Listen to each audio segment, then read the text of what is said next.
Hi you guys, welcome back to my channel. My name is Nandi. So in today's video, we are going to talk about how to not get easily attached. So let's go ahead and get right into it.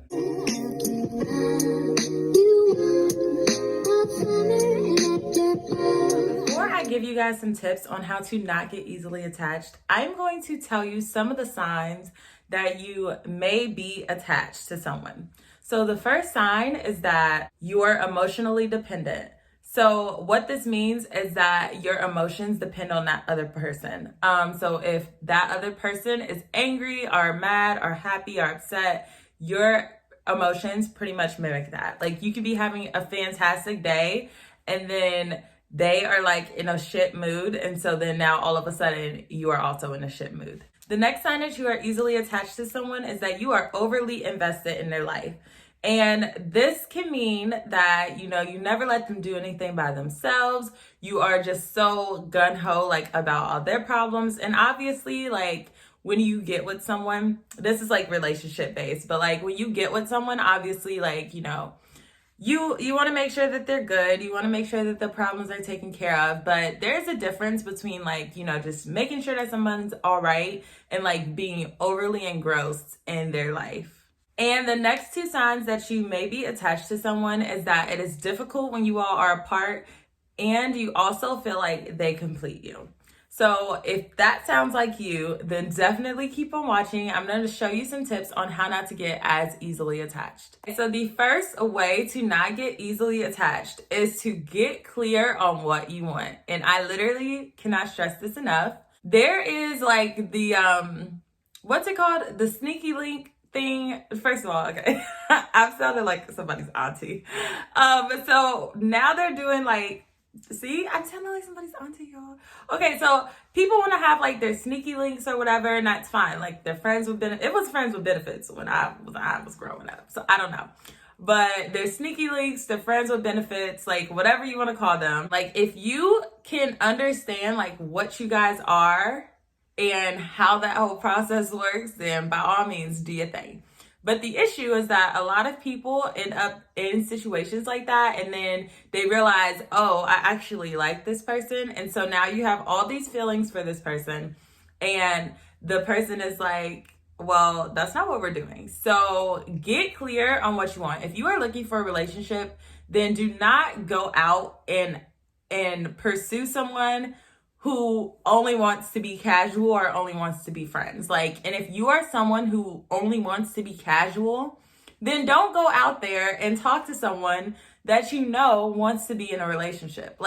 Just be clear on what is going on, because that is one of the easiest ways to get attached to somebody, get your feelings hurt, and then it's like, the whole little smear campaign starts going on after that. But it's like, what did you sign up for?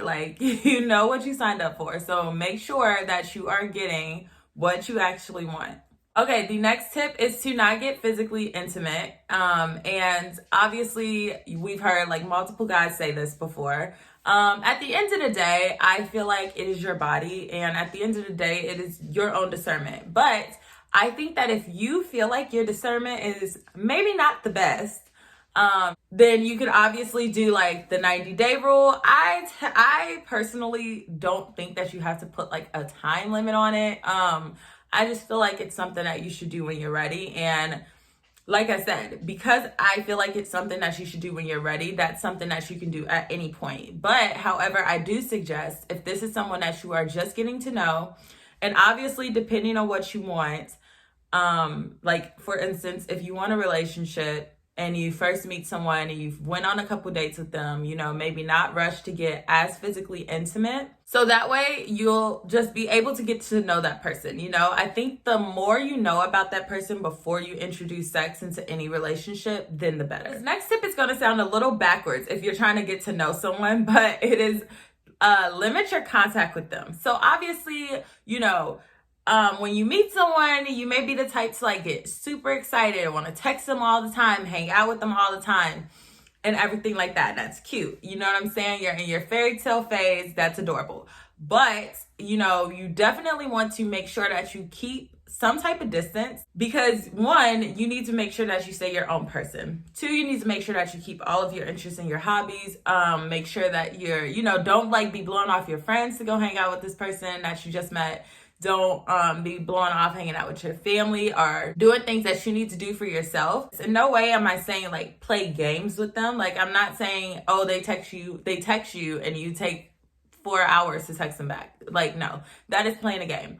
But what you obviously just don't want to be, what I mean by this is just don't be so engulfed in that person that you neglect all of your other responsibilities, all of your other friends, things like that. And this next tip is also very important, and that is focus on the now. So a lot of people want to see the potential in the person that they're dating, especially when things start off so nice. And guys, when you date someone, things are going to be nice. Like, but that doesn't mean that like down the road, things are going to continue to go that same way. So make sure that you're focusing on it now. Don't focus on the potential of that person. A lot of people get caught up and fantasize about what the relationship could be in the future. And sometimes when you do that, when you're so engulfed in like in just the fantasy of like you see you guys getting married and like living together, having kids, coming home from work, and you see this person, like all that is very sweet. But the more time you spend fantasizing, the less time you are actually, the less time you are going to notice the signs that you should not be with that person in real life. So don't be so caught up in fantasizing and like looking towards the future so much, or looking at the potential of this person. Just focus on who you have right now, the situation that is right in front of you currently. Next tip is don't be afraid to get deep. And this could also, I say, get deep first and then think about physical intimacy afterwards. Obviously, if you are with someone and they don't even want to talk about like deep questions, like questions that actually matter to the sustainability of a relationship, then you absolutely should not be climbing in the bed with that person. So don't be afraid to get deep. Don't be afraid to ask tough questions. And I know that some people don't like that. And if you're the type of person who likes to get deep, who likes to know, like, what does your life look like 5 years from now?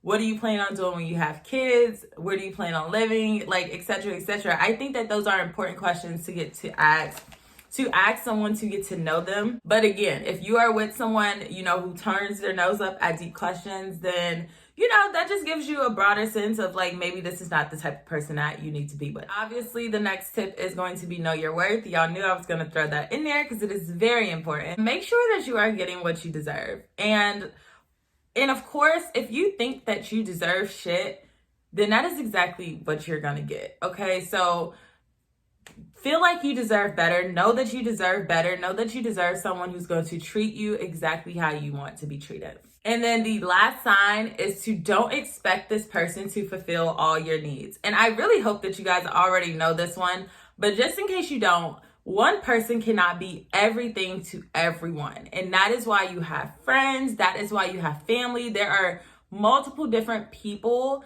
Make sure that you have multiple different people around you that can fill your cup. You're not going to get everything that you need from one person. So obviously, a lot of people like their partners being their best friends. I like that as well. But at the end of the day, the things that I tell my man is not going to be the same things that I tell my girlfriend or my family. So just make sure that you're not banking on one person to fulfill all of your needs. Like that one is just, it's impossible. And it is going to be very draining on that person to put all that pressure on them to be everything. And two, it's just not healthy. Those are all the tips that I have for you guys today. I hope that you take away some good ones, and I will see you in the next video. Bye.